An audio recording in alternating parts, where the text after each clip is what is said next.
अस्सलाम वालेकुम रहमतुल्लाहि व बरकातुहू। दोस्तों, एक नौजवान निहायत गमगीन अब्दुल मलिक के पास आया। अब्दुल मलिक ने उसके रंजो गम की वजह पूछे तो गमजदा नौजवान ने कहा, मैं अपने गुनाहों की वजह से गमगीन हूँ। अब्दुल मलिक ने कहा, तेरा गुनाह अर्श से बड़ा तो नहीं है? उस नौजवान ने कहा, उससे भी बड़ा है। अब्दुल मलिक ने कहा, तेरा गुनाह बड़ा है या अल्लाह तबारक तआला की रहमत है? तो उस नौजवान ने खामोशी इख्तियार की। फिर अब्दुल मलिक ने पूछा, तेरा गुनाह कौन सा है? उसने बताया कि मैं कफन चोर था। 5 कब्रों के मुर्दों ने मुझे तौबा पर आमादा किया। उन कब्रों के हालात ये हैं कि जब मैंने एक कब्र को खोदा तो उस कब्र के मुर्दे को देखा कि उसका मुंह किबला की तरफ से फेर दिया गया था और उसे दूसरा आजाब भी दिया जा रहा था। मैं डर कर वहां से लौटने ही वाला था कि मुझे एक गैबी आवाज सुनाई दिया कि तू इस मुर्दे से क्यों नहीं पूछता कि ये आजाब में किस वजह से मुब्तला है। मैंने जवाब दिया कि ये बात मैं नहीं पूछ सकता। चुनांचे उस गैबी ने बताया कि यह शख्स नमाज को हकीर समझता था, इसलिए इसको अजाब हो रहा है। इसके बाद उस नौजवान ने कहा कि मैंने दूसरी कब्र खोदी तो मैंने देखा कि उस कब्र का मुर्दा बिल्कुल सूअर यानी खिंजीर हो गया था और तोक और बेड़ियों से जकड़ा हुआ था। मैं ये देखकर डर से लौटने लगा। हाथवी गैबी ने पुकार कर मुझसे कहा कि तू इस मुर्दे के अजाब का सबब क्यों नहीं पूछता? तो मैंने कहा, यह सवाल मेरी कुदरत से बाहर है। हाथवी गैबी ने कहा, यह शराब पीता था। अल्लाह तबारक तआला की हराम की हुई चीज को इसने हराम नहीं किया।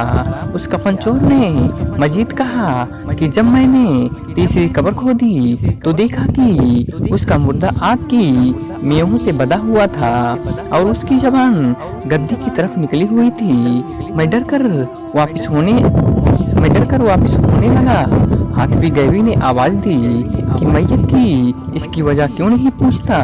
मैंने कहा, मुझ में सवाल की ताकत नहीं। उस हाथवी गैबी ने कहा, इस शख्स की आजाब की वजह यह है ये लोगों की माल दबाने की कोशिश करता था।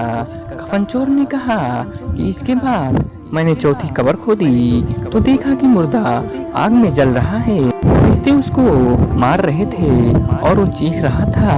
मैं डर कर वापस होने लगा तो हाथवी गैबी ने आवाज देकर कहा, तू इस मुर्दे से इस अजाब की वजह क्यों नहीं पूछता?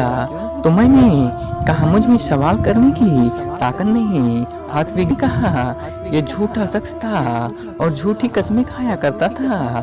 कफन चोर ने कहा कि मैंने 5वीं कब्र खोदी तो देखा फरिश्ते उस कब्र के मुर्दे को आग के स्तून से मार रहे हैं और मुर्दा खूब चिल्ला रहा है। मैं डर कर वापस होने लगा तो हाथवी गैबी ने पुकार कर कहा, तो इससे अजाब का सबब क्यों नहीं पूछता? मैंने कहा, मेरे अंदर इतनी ताकत नहीं। फिर उस हाथवी गैबी ने कहा, यह एक खिलाड़ी था, शतरंज वगैरह खेलता था। हालांकि अल्लाह के रसूल सल्लल्लाहु अलैहि वसल्लम ने इससे मना फरमाया है। नाज़रीन ग्रामी, मतलब ये है कि कब्र का अजाब दिल, आँख, जुबान, पेट, शर्मगाह, हाथ, पाँव और सारे बदन के गुनाहों के सबब होता है और अजा से जो नेक काम होते हैं उन पर अजर मिलता है। अल्लाह तबारक ताला से दुआ है कि अल्लाह तबारक ताला हम तमाम मुसलमानों को कब्र के अजाब से महफूज फरमाए। आमीन सुम्मा आमीन। तो चलिए दोस्तों, मिलते हैं इस नए वीडियो के साथ। दुआओं की गुजारिश। अस्सलाम वालेकुम।